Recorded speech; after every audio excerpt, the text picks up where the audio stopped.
ẹ̀tọ́ ayé mi Olúwa wá wá, ẹ̀tọ́ ayé mi Olúwa wá wá, ẹ̀tọ́ ayé mi Olúwa wá wá. Ẹ porúkọ Jésù sẹ́, ẹ̀tọ́ ayé àwọn ọmọ mi Olúwa wá wá, ẹ̀tọ́ ìrìn àjò mi Olúwa wá wá. Àní porúkọ Jésù, ó yá gbàdúrà. Olúwa wá ẹ̀tọ́ mi wá fún mi, Olúwa wá ẹ̀tọ́ mi wá fún mi, Olúwa wá ẹ̀tọ́ mi wá fún mi. Nínú oṣù, like God go and take it and give it to you.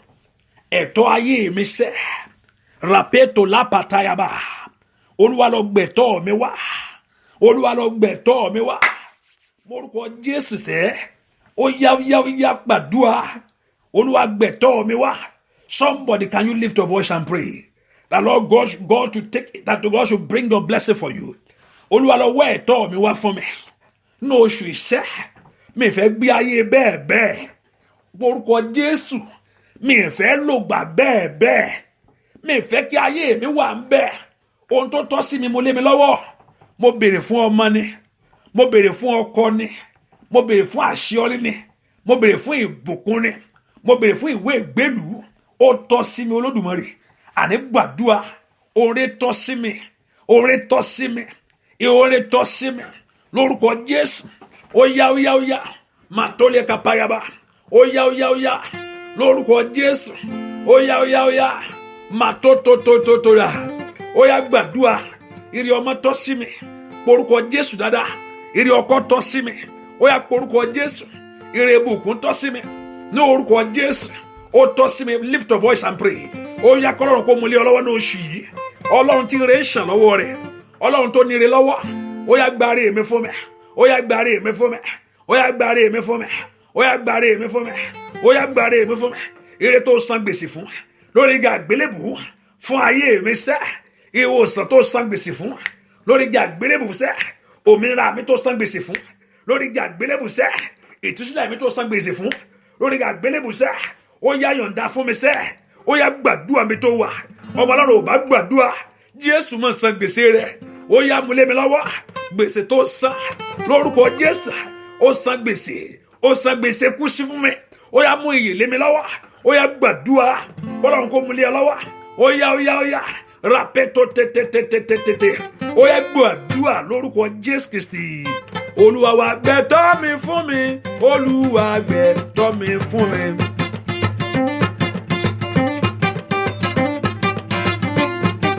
Gbẹ̀tọ́ mi fún mi. Olúwa gbẹ̀tọ́ mi fún mi. Àjùní lọ́njẹ̀ mi nìyà. Gbẹ̀tọ́ mi fún mi. Gbẹ̀tọ́ mi fún mi. Olúwa gbẹ̀tọ́ mi fún mi. Gbẹ̀tọ́ mi fún mi. Olúwa gbẹ̀tọ́ mi fún mi. Àjùní lọ́njẹ̀ mi nìyà. Gbẹ̀tọ́ mi fún mi. Gbẹ̀tọ́ mi fún mi. Olúwa gbẹ̀tọ́ mi fún mi. Ó yá. Nínú ọdún yìí, all what that belongs to you, you will possess your possession. Gbẹ̀tọ́ mi fún mi, Olúwa gbẹ̀tọ́ mi fún mi. Lórí ọmọ, gbẹ̀tọ́ mi fún mi. Àjùní lọ́njẹ̀ mi nìyà, gbẹ̀tọ́ mi fún mi. Ó yá, gbẹ̀tọ́ mi fún mi. Olúwa gbẹ̀tọ́ mi fún mi. Gbẹ̀tọ́ mi fún mi. Olúwa gbẹ̀tọ́ mi fún mi. Gbẹ̀tọ́ mi fún mi. Olúwa gbẹ̀tọ́ mi fún mi. Ó yá, gbẹ̀tọ́ mi fún mi. Olúwa gbẹ̀tọ́ mi fún mi. Ìgbọ́ gbẹ̀tọ́ mi fún mi. Bàbá gbẹ̀tọ́ mi fún mi. Ó yá lórúkọ Jésù. Gbẹ̀tọ́ mi fún mi. Olúwa gbẹ̀tọ́ mi fún mi. Gbẹ̀tọ́ mi fún mi. Bàbá gbẹ̀tọ́ mi fún mi. Gbẹ̀tọ́ mi fún mi. Olúwa gbẹ̀tọ́ mi fún mi. Sọ bẹ́ẹ̀ gbẹ̀tọ́ mi fún mi. Olúwa ilẹ̀ tó rẹ̀ gbẹ̀tọ́ mi fún mi. Bàbá gbẹ̀tọ́ mi fún mi. Bàbá gbẹ̀tọ́ mi fún mi. Olúwa gbẹ̀tọ́ mi fún mi. Lórí iṣẹ́ gbẹ̀tọ́ mi fún mi. Olúwa gbẹ̀tọ́ mi fún mi. Lórílẹ̀-èdè tó wà gbẹ̀tọ́ mi fún mi. Bàbá gbẹ̀tọ́ mi fún mi. Olúwa gbẹ̀tọ́ mi fún mi. Orúkọ Jésù dáadáa mi tó wà. àjùlọ tí ń fi oore dùn mí. Those that are stronger than you, bigger than you. Àjùlọ tí ń fi oore dùn ayé mi sá. Àjùlọ tí ń lo agbára lórí mi. Kẹfìlẹ̀ máa fi àjẹ́. Tẹ́yìn ò sì múra yóò jìyà yẹn eternally and gbádùnlì.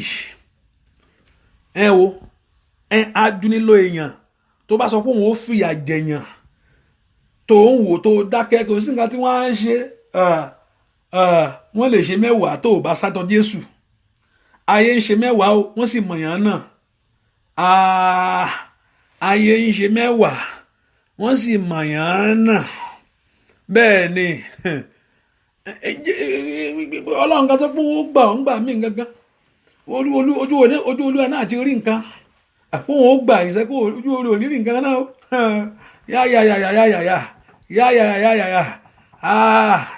ojú olúwa ẹ̀gán ti mọ̀ pé nǹkan wà orúkọ Jésù ṣùgbọ́n ó ní òun ó gbà ọ́ gbọ́ nǹkan tó lọ́n sọ ó ní ogun òyìn ò ní borí ẹ̀ tí ọ̀tá tó bá tàyàn lọ́fà nígbà míì ìyẹn lẹ́gbẹ̀ẹ́ pé ibẹ̀ ò ní dùn yẹn ó lè èèyàn lè fọ́ sí kó gbóná ṣùgbọ́n kò ní borí ló sọ. Ẹ gbọ́dọ̀ Jésù ajúni ènìyàn rí pàkàpàyà bàbá ṣàkàbà tí ń da ayé mi lánàá jẹ́ kí iṣẹ́ rẹ̀ parí lónìí ó yá inú oṣù yìí jẹ́ kí iṣẹ́ ajúni ènìyàn anyone that trouble your life the one that is bigger than you rí pàpàpẹ́pẹ́ lùzíkẹ́ tẹ́lẹ̀bàkàbàyàbà rí pẹ́tọ́líkẹ́tẹ́gẹ́bọ̀ jẹ́ kí iṣẹ́ ajúni ènìyàn kó parí lónìí ó yá jẹ́ kí iṣẹ́ ajúni ènìyàn wọ́n parí lónìí ríkà pàkàpàkà ó yá Ọlọ́run tó pọ̀ ní pàtàgbára jẹ́ kí iṣẹ́ ajúni ènìyàn the one that torment your life the one that trouble your life the one that trouble your children jẹ́ kí iṣẹ́ ajúni ènìyàn ètí ń dààmú ọ̀nà mi ètí ń dààmú ayé àwọn ọmọ mi yóò parí lónìí Olúwa ṣí lọ́wọ́ ọṣẹ ó yá orúkọ Jésù Olúwa ṣí lọ́wọ́ ọṣẹ rikatayaba let God take them off let God take them away let God remove them out of the way ajúni ènìyàn Olúwa ṣí lọ́wọ́ ọṣẹ ó yá ètí ń dààmú ayé mi ètí ń dààmú ayé àwọn ọmọ mi ètí ń dààmú iṣẹ́ mi Olúwa ṣí lọ́wọ́ ọṣẹ gbàdúrà lórúkọ Jésù Kristi lọ́wọ́ èèyàn kan gbàdúrà agbá tí ń mú ire jìnnà somebody open your mouth and pray agbá tí ń mú ire jìnnà Ọlọ́run ṣe fún mi lónìí gbà míì tó bá when you are going somewhere and you look at that thing so far you look at that thing so far sometimes you're tired ṣùgbọ́n tó bá ń súnmọ́ ire inú á dùn tó bá ń súnmọ́ ire inú á dùn mo rántí jọ́ kan for many years ago I was walking that day and ibẹ̀ ẹ̀ dẹ̀ jìnnà you know in Africa sometimes you walk 3 miles you walk 4 miles ó sì ń fẹsẹ̀ ṣá yáyáyá ni a fẹsẹ̀ ṣá yáyáyá mo ń fẹsẹ̀ ṣá lọ yáyáyá mo ṣe ń lọ tó ní òòrùn yẹn ni mọ́tò kan kọjá pìà lẹ́gbẹ̀ẹ́ ló lọ yá ó lọ wọ́n sì ń fẹsẹ̀ ṣá lọ wọ́n ń fẹsẹ̀ ṣá bẹ́ẹ̀ ni kò pẹ́ náà mi àti ìdí ní mọ́tò yẹn tó ti dé ó ti ń padà bọ̀ ń tiẹ̀ náà ti ń padà bọ̀ ibi tó yẹ kó o ti dé tó yẹ kó o ti gbàgbé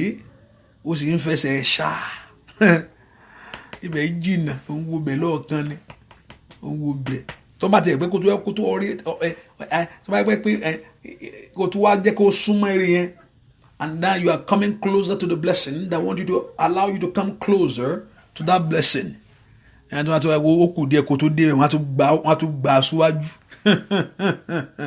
wọ́n á tún gbà síwájú for you to just to get there and also they push it forward again and now the struggle continue.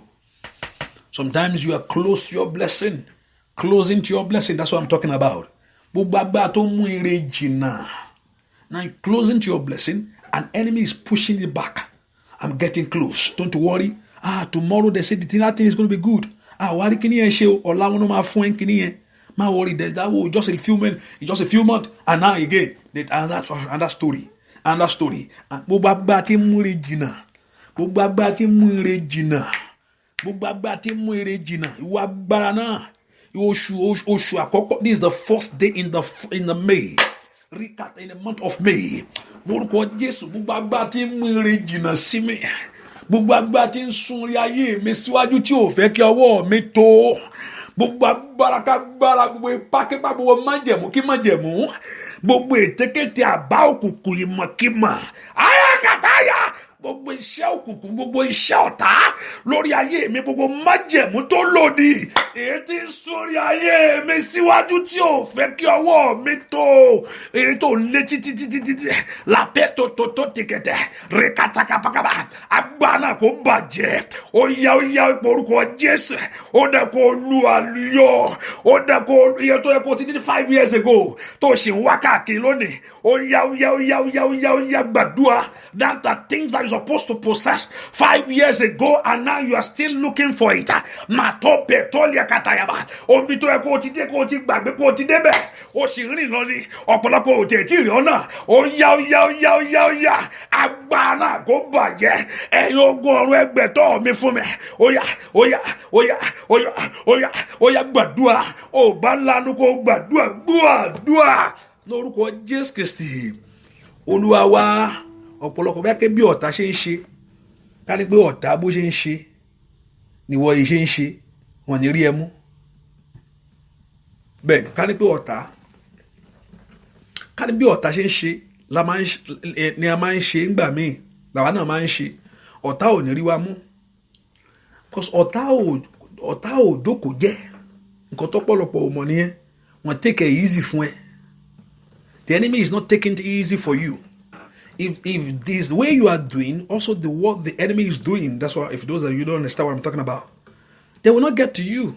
Wọ́n tẹ́ lè rí wa, wọ́n lè dọ́dọ̀ wa, because ọ̀tá ò ṣe mẹ́lẹ́, ibi tí wọ́n ti ń sùn wọ́n ń fò tí wọ́n ní, ibi tí wọ́n tó ń gbàwẹ̀ wọ́n ń jẹ búrẹ́dì, wọ́n ń rìbọ ẹnu, ibi tó pé o lè dé àwọn kọjá bẹ̀, wọ́n lè Ọlọ́run sọ pé gbogbo ìhámọ́ Ọlọ́run wọ kó gbé wa kó gbé gbogbo àmọ́ Ọlọ́run wò, torí àwọn tó ń dojúkọ kò ń ṣèyàn lásán. Mo sọ fún wa, mo ní pé I'm telling you, not the mama tó ń rí lójú àlá yẹn ni o. Ọ̀pọ̀lọpọ̀ wọn pa, mo rí màmá kan, I saw one woman, is one woman that told me is one no, it's not the woman herself, the woman is a good woman. Nǹkan kan gbé woman yẹn wọ̀ ni, ohun tó sì gbé woman yẹn wọ̀ kò ní ìdáríjì, èṣù ò ní ìdáríjì o, èṣù ò sì ń gbé bàtà ti bí láti fi àjẹ ẹ̀fílẹ̀, kí ni ń jẹ́ bẹ́ẹ̀. Ọ̀pọ̀lọpọ̀ tárábìnrin yẹn, ọ̀pọ̀lọpọ̀ I told you, even though when the woman die, ẹni tó sọ fún ẹ pé òun ló ń ṣe yẹn, ṣé ogun yẹn wá tán, wà á rí pé nǹkan kan náà ṣì halẹ̀ pàṣẹbọ ní màmá yẹn dẹ̀ tí wá kú, báwo ló ṣe wá rí báyìí náà, torí nǹkan tó gbé màmá yẹn wọ̀ ni, ohun tó gbé màmá yẹn wọ̀, sátánì tó gbé màmá yẹn wọ̀, ìyẹn kan yàǹda ni, ó yàǹda rẹ̀ fún sátánì ni, ẹni ẹ̀ yàǹda ara ẹ̀ fún sátánì láti lò. Sátánì náà tá àkọ́kọ́ ayé ẹni tí ń wọ ayé ẹ pé ìwọ kẹ̀, ìwọ dẹ̀ fẹ́ sin Ọlọ́run, fẹ́ ṣe é, ó dẹ̀ fẹ́ sin Ọlọ́run, níbo ni.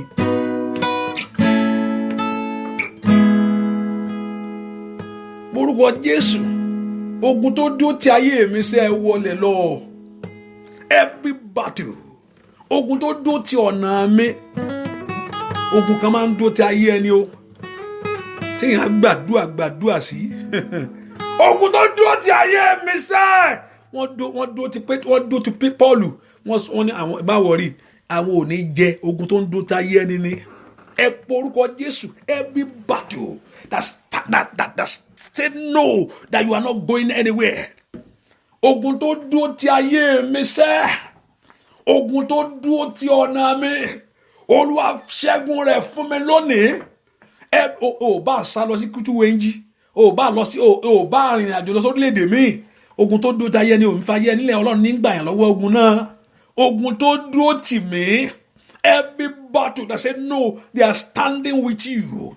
Rapato Yagaba, they are following you. Ogun tó dúró ti ayé mi ṣe, ìwọ ogun àmúbọ̀, èyí tó dúró tì mí, ọ̀pọ̀lọpọ̀ kíní yẹn tuntun ṣẹlẹ̀, kíní yẹn tuntun dé, ogun tó dúró ti ayé ẹni ni. Àìkàtàyà bàgàbà, máa ń fàtàyà bà, kíní yẹn tuntun dé ó yá lónìí ogun tó dúró ti ayé ẹni rúbákápákápá lónìí Olúwa ṣẹ́ láṣẹ wọlé bẹ́ẹ̀ kó porúkọ Jésù. Ọlọ́run ṣe fún mi ogun tó dúró tì mí ó yá ẹ gbàdúrà Ọlọ́run ṣe fún mi ó yá ṣẹ́gun fún mi lónìí Olúwa ṣẹ́gun fún mi lónìí lọ́wọ́ ogun tó dúró tì mí, ogun tó dúró ti ayé mi, ogun tó dúró ti ọ̀nà mi, ogun tó dúró ti ìgbéyàwó mi, ogun tó dúró ti ayé àwọn ọmọ mi, ogun tó dúró ti ìrìn àjò mi. Àní gbàdúrà porúkọ Jésù ogun tó dúró tì mí gbàdúrà lórúkọ Jésù Kristi. Olúwa ò bá gbàdúrà kọ́lọ́run kó ṣẹ́ ogun náà, èèyàn bá darúgbó jù bẹ́ẹ̀ lọ. Màmá àgbàlagbà ní mi ò kíní jẹ́ bẹ́ẹ̀ èèyàn ò mí ni Sátánì àwọn ọ̀ṣẹ́ ìbùnà kí èèyàn dàgbà kó rìn tógun tó dó tayé ẹni àfogun àfi ayé ẹni ẹ ṣe ẹ̀yẹ kẹ́yìn ni. Agbára màmá yìí nǹkan tó ṣe kẹ́yìn kò dẹ̀ da worst gan o àtogun tó dó tayé ò ti ṣe múnà ó dàgbà pé ó tiẹ̀ ń fọ̀pá rìn kò fi gbogbo ẹ̀rìn tógun bá dó tí a ṣe ayé ẹni ẹ báṣabàṣọ kẹ́yìn ni. Ayagba màmá yẹn bó ṣe wà bẹ́ẹ̀ yẹn bàbá yẹn bó ṣe wà bẹ́ẹ̀ yẹn o nǹkan tó gbẹ̀yìn yẹn lágbára gan o ayé wọn kàn ṣàǹṣàkúṣà ni. Mo ti dàgbà mélòó ló kù mí kù ohun tó kù ọ̀kú náà ni kò lò ní àlàáfíà. Bẹ́ẹ̀ ni ohun tó kù ọ̀kú náà ni kò lò ní ìgbà Ọlọ́run, kò lò ní àṣeyọrí. Bẹ́ẹ̀ kò porúkọ Jésù, I want you to call the name of Jesus. Màkáyàrá ó ṣàkáyàgàyà. Morúkọ Jésù ogun tó dó tì mí sẹ́ màtídàbàkúta kàtàyàbà àní porúkọ Jésù sẹ́ àní ogun tó dó ti ayé mi, ogun tó dó ti ọ̀nà mi, ogun tó dó ti ayé àwọn ọmọ mi. Every battle standing against you, every battle standing against your life, every battle standing against your victory, dancing against your fulfillment. Borúkọ Jésù, ìwọ ogun yìí, ogun tó ń dúró àti ẹyin ní ayé ẹni, èyí tó ń fi àkókò ẹni ṣòfò, téèyàn ò fi rí ṣe kíákíá, ogun tó ń dúró ti ayé ẹni, èyí tí ń da ọ̀nà ayé ẹni rú, ràpàkàpàkàtà, ogun tó ń dúró ti ayé ẹni, èyí tí ń da ojú rẹ délẹ̀, ogun tó ń dúró ti ayé ẹni, èyí tí ò jẹ́ kí ìyàn lọ́lọ́, ogun tó ń dúró ti ayé ẹni, èyí tí ò jẹ́ kí ìyàn rí ìwòsàn, ogun tó ń di àti ayé ẹni, èyí tí ò jẹ́ kí ìyàn ní àlàáfíà, ogun tó ń di àti ayé ẹni, èyí tí ò fẹ́ kí ìyàn débi tí wọ́n dé ayé ẹni dé. Ẹ porúkọ Jésù, ogun náà wọlẹ̀ nú ayé mi, màtọ́lì àkàpàdàbà, gbàdúrà sẹ́, ogun náà kó wọlẹ̀. Let God give you the victory over that battle. Gbàdúrà lórúkọ Jésù Kristi. Olúwa wa Ọlọ́run ti fún Jésù ti ṣẹ́ ogun náà. Ìwọ ni kó gba ìṣẹ́gun náà lọ́wọ́ Jésù lónìí. You step into your victory. Bákin Jésù wá ṣe lórí àgbélébùú, gbàtó ogun kan bá ṣe ń jà mí. Bẹ́ẹ̀ ni Ọlọ́run ti ṣẹ́ ogun náà. There's a victory if you know it. If you know it, that Jesus is ṣẹ́gun, if you have that mind that Jesus have the victory for you on the cross of Calvary. Ṣùgbọ́n now what you are doing is to step into the victory. Mo sọ láàárọ̀ mo ní you can be born again. Kíyà máa jẹ olú ẹ̀yà yáyá kó máa mú ìyá rẹ̀ lójú dọ́sìnì ó tẹ̀ dọ́sìn kiri pálí gangan ló fi ń mú kó máa mú lójú pálí ojú dọ́sìnì lọ pálí ni ibi tán ṣàṣì fún tó bọ kí bẹ̀ kó máa fi ṣèfàjẹ́ lọ. Bẹ́ẹ̀ ni ìyẹn lè born again. Jesus is Lord, Jesus is Lord, Jesus is Saviour. Yes, is Lord. Tẹ́ni yẹn bá kú yóò lọ síjọba ọ̀run. Bẹ́ẹ̀ ni ṣùgbọ́n inú ayé yìí Jésù ní pé láti inú ayé yìí lọ ni wàá ti ní ayọ̀ ìlú ọ̀run from this world. O gbúdọ̀ bó ṣe ń gbàdúrà Jésù dé o sọ pé o fẹ́ kú kíákíá o fẹ́ darúgbó wà wọ ọjọ́ tó kù wọn náà ìjókòó dẹ̀ wò dáadáa. How many years ahead of you? Ẹni tó kéré jù lénìí tó wà ní àdúrà yìí maybe let me say 20. Gba àwọn tó kéré jù gba ọmọ 20 years old mi o ọmọ 20 years old tó sọ pé wà ní àdúrà yìí ó kéré gba ọmọ ọdún mélòó sì fẹ́ lò sí ẹjọ́ ẹ bá mi ṣáàbí 70 sí wọ́n gbé 70 mọ́ 20 yẹn ọ̀pọ̀lọpọ̀ àpá ìjọba bọ́ọ̀rùn ṣe dá tó kò tí ì fẹ́ lọ 90 gangan kò tí ì fẹ́ lọ ẹ jẹ́ kó máa lò gbà díẹ̀ nú ayé lọ ọ̀run dùn pé jẹ́ kí n máa lò díẹ̀ nú ayé 70 yẹn wá wò Ọlọ́run o lè gbé 70 yẹn nú ìrọ̀rùn ẹ porúkọ Jésù dáadáa sẹ́. Ọlọ́run tó pọ̀ nípa àdágbára, jẹ́ kí ogun tó dúró ti ayé mi sẹ́, ogun tó dúró ti iṣẹ́ mi, ogun tó dúró ti ayé àwọn ọmọ mi ṣẹ́ lónìí.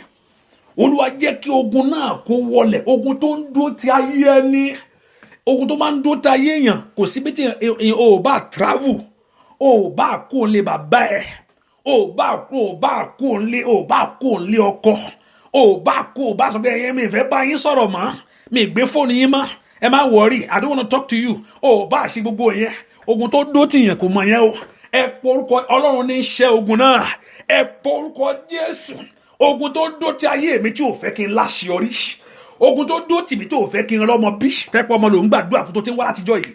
If you are believing God for the fruit of the womb, all this battle that stand against you, every battle of my life, rapete ibi wẹ́pẹ́ ìwé ìgbélú ló ti wà lórílẹ̀‐èdè yẹn, ogun tí ò fẹ́ kó orí tiẹ̀ mú ń bẹ̀, ó yá ogun tí ò fẹ́ kí n rí tèmi mú lórílẹ̀‐èdè yìí, àní porúkọ Jésù tó ní pé bó o ṣe wá ló padà, ayọ̀ kàtàkàtà rí kàtàyàbọ̀, ó yá Ọlọ́run ṣẹ́ ogun náà, ogun tó dúró ti ayé mi, ayọ̀ kàtàkàtà, àní porúkọ Jésù, àṣẹwọlẹ̀ ni kò ṣẹ, àṣẹwọlẹ̀ ni kò ṣẹ, àṣẹwọlẹ̀ ni kò ṣẹ, àporúkọ Jésù sẹ́, Olúwa ṣẹ ní àṣẹwọlẹ̀, ogun tó dúró ti ìrìn àjò mi, Olúwa ṣẹ ní àṣẹwọlẹ̀, ogun tó dúró ti iṣẹ́ mi, Olúwa ṣẹ ní àṣẹwọlẹ̀, ogun tó dúró ti mi, ogun ara ni, ogun ẹ̀jẹ̀ ni, ó yá gbàdúrà sẹ́, ní orúkọ Jésù, ogun ọ̀tá ni, ogun tó dúró ti ọ́, ó yá gbàdúrà, èyí tó fẹ́ mú ayé rẹ mọ́lẹ̀, èyí tó fẹ́ mú ayé rẹ mọ́ sógiri,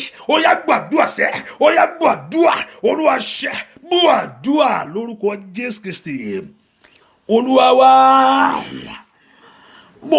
Porúkọ Jésù, Ọlọ́run mo wọnú ìṣẹ́gun mi lọ lónìí, wo ogun náà ṣẹ́. Olúwa mo wọnú ìṣẹ́gun mi lọ lónìí. I've told you Christ has paid the price for you. Kò sí nǹkan tí èèyàn ti fẹ́ ṣe mọ́ tí Jésù ò ti parí gbogbo rẹ̀. Òun ló sọ pé ó ti parí o. Gbọ́ dáadáa, ohun tí Jésù, kò sí nǹkan tí èèyàn ti fẹ́ ṣe lénìí tí Jésù ò ti parí. Ìwọ ni kó o mọ ohun tó parí fún ọ. Kò sí nǹkan kan tí èèyàn tó fẹ́ ṣe, ìgbàgbọ́ ẹni and your faith and your walk with God. Jésù ó sọ ó ti parí, kò sí nǹkan tó tún fẹ́ ṣe mọ́. Aṣọ tẹ́ḿpẹ́lì tó wà ó fàya, the holies of holy that ẹ̀yin ò lè wọ̀ bẹ̀ ó yá, and you can able to see through. You have access to the Father to obtain, to receive the victory that Christ paid for you. Mo dọ́dọ̀ Jésù, mo débẹ̀ o. Mo dọ́dọ̀ Jésù, mo débẹ̀ o. Ìdáyé mi á ti dára, mo débẹ̀ o. Mo dọ́dọ̀ Jésù, mo débẹ̀ o. Mo dọ́dọ̀ Jésù, mo débẹ̀ o. Ó yá o, ìdáyé mi á ti dára, mo débẹ̀ o. Iṣẹ́ mi á ti dára, ó débẹ̀ o. Ó yá, ìdáyé mi á ti dára, mo débẹ̀ o. Ó yá o.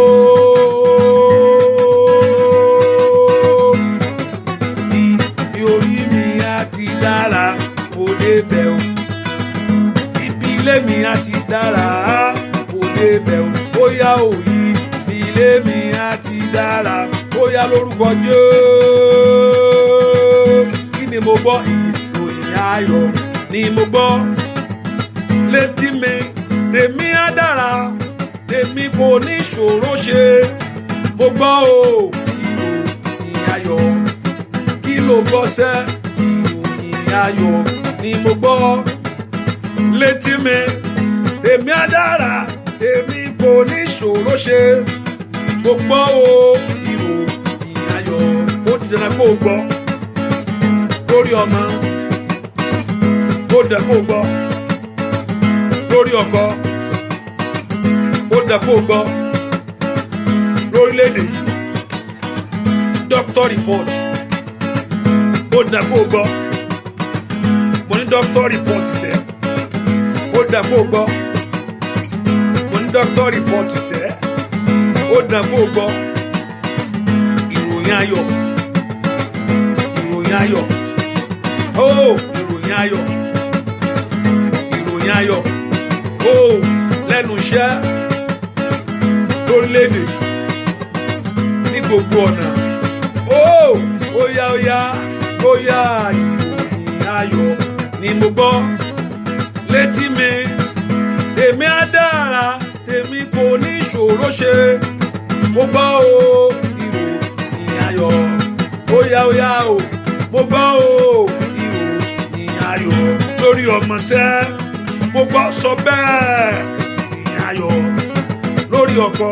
Mo gbọ́ ìròyìn ayọ̀ ní gbogbo ọ̀nà rẹ láyé. Mo gbọ́ ìròyìn ayọ̀ lẹ́nu iṣẹ́ rẹ. Mo gbọ́ ìròyìn ayọ̀ nínú ilé rẹ sẹ́. Mo gbọ́ ìròyìn ayọ̀ ní ìdáwọ́lé rẹ gbogbo. Mo gbọ́ ìròyìn ayọ̀. Ó yá ìgbà yẹ mí Elédùmarè yá èmi bí oyin. Ó yá ká èmi bí oyin. Ó yá ká èmi bí oyin. Wàhálà kọjá ká èmi bí oyin. Ẹnìkan ni mò ń bá wí ká èmi bí oyin.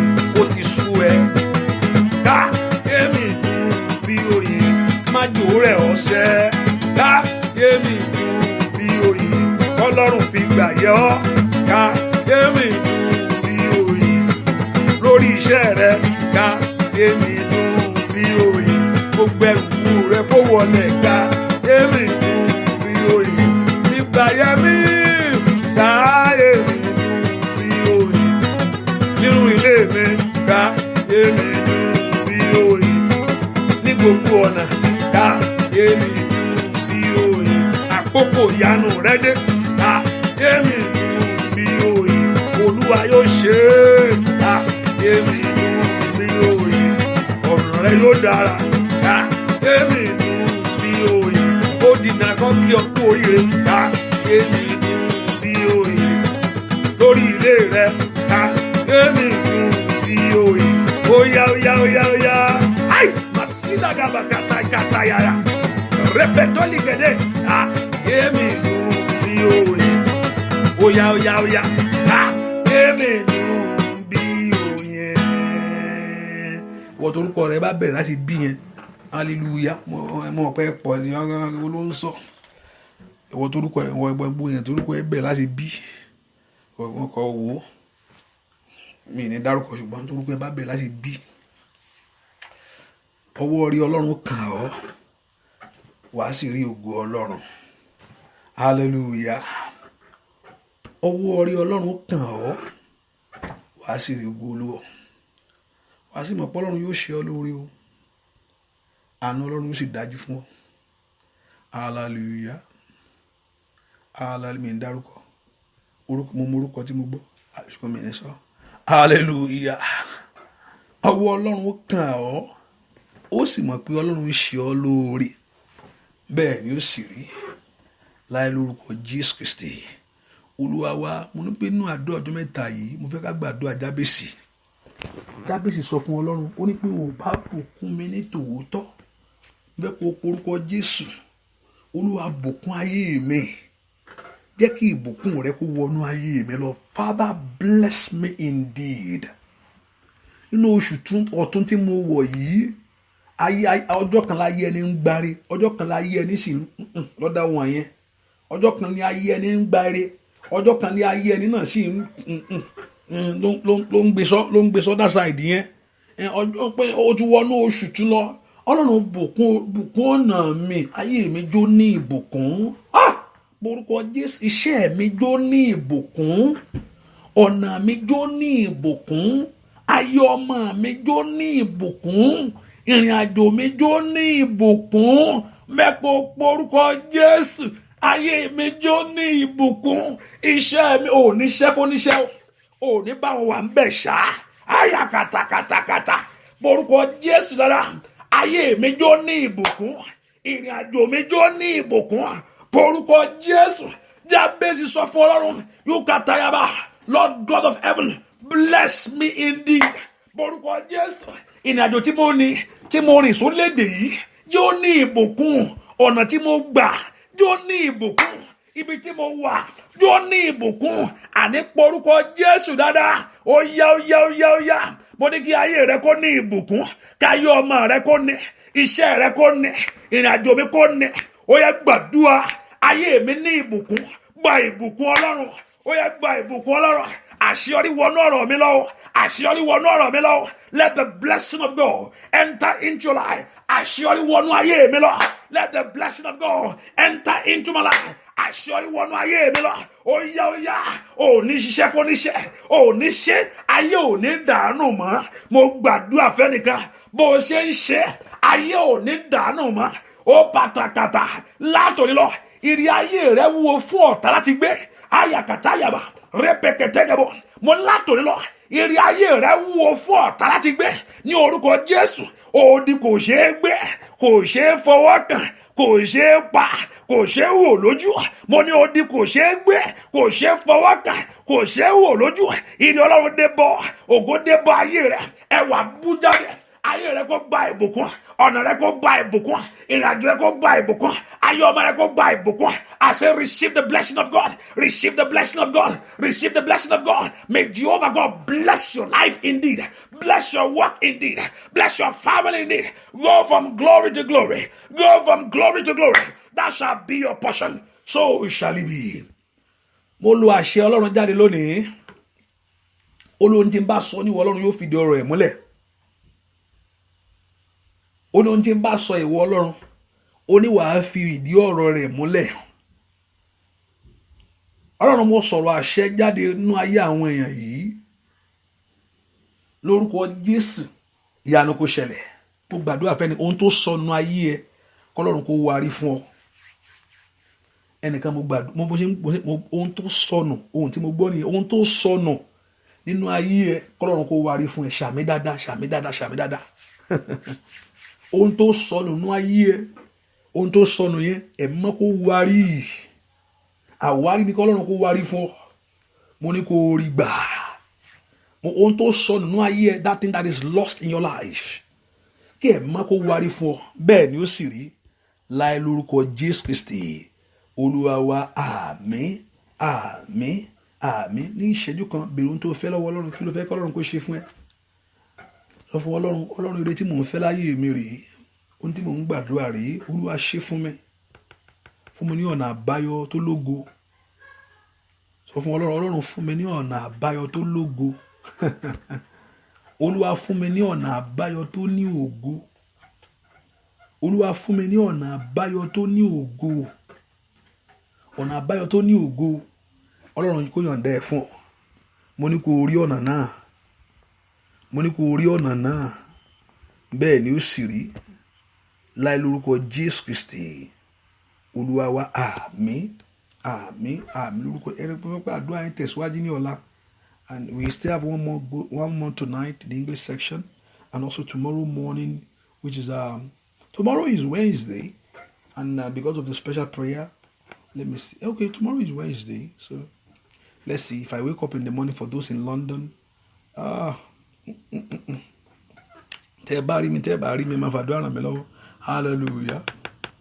Don't let me promise, let me say it. But because we have a special prayer, hallelujah. Tomorrow also you are fasting tomorrow. And what happened tomorrow is that we have 3 o'clock section and also the 5 o'clock section. There's no 9 o'clock section tomorrow because tomorrow is a Bible study Wednesday. Hallelujah. So, but tomorrow you are fasting tomorrow also, and by God's grace. So, and also Wednesday. And what we are praying for in the First Chronicles chapter 4, I was looking at it, the blessing of what, and we're going to pray that prayer today. Ibukuni, and Jabez prayed. He asked God for those things, and the Bible said the Lord grant him. So we're going to pray all those prayers, hallelujah, before the Lord Jehovah God. And I pray the Lord Jehovah God will strengthen you and uphold you. So tomorrow, also by God's grace, we are doing the same thing in the morning, in the afternoon, and also in the evening, and by God's grace. So, but there's no 9 o'clock tomorrow. And Jehovah God will bless you and increase you and favor you. Hallelujah. So, kí ìbùkún Ọlọ́run kó jẹ́ tiẹ̀. Ọlọ́run mo yá mi ẹ sí mọ́. Agbára àjíǹde kó wọnú rẹ lọ. Lórúkọ Jésù, ọwọ́ Ọlọ́run kó kan omi ẹ̀. Ògo Ọlọ́run kó bà lé. Bẹ́ẹ̀ ni ó sì rí. Láì lórúkọ Jésù Kristi. Olúwa wa, àmín, àmín, àmín lórúkọ Jésù. Hallelujah. Hallelujah. You are blessed in Jesus' name. So see you tomorrow. God bless you. Bye-bye. Oh, tonight, one more to go. No.